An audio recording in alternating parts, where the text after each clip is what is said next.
How to edit captions on TikTok. Hi there, welcome back to our channel.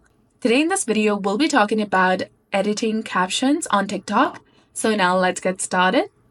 First of all, you have to open your TikTok application on your device and you have to make sure that it's updated to the latest version. Once you launch the application, make sure that you're logged in with your specific account. Go to your profile by tapping on the bottom right corner of the screen. And here you will see all of your previous posts. Go to the specific post and then tap on the three dots, scroll sideways, and then tap on Edit Post option that is between the playback speed and privacy settings. Tap on it.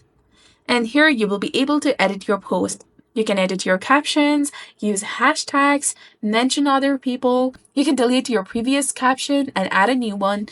But remember that you can edit your description and cover once a day, and edits can be made within 7 days of posting.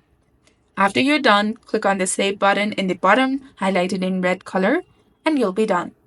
So this is exactly how you can edit the captions on TikTok. So if you found this guide helpful, please consider leaving a like and subscribing to our channel. Thanks for watching. See you in the next one.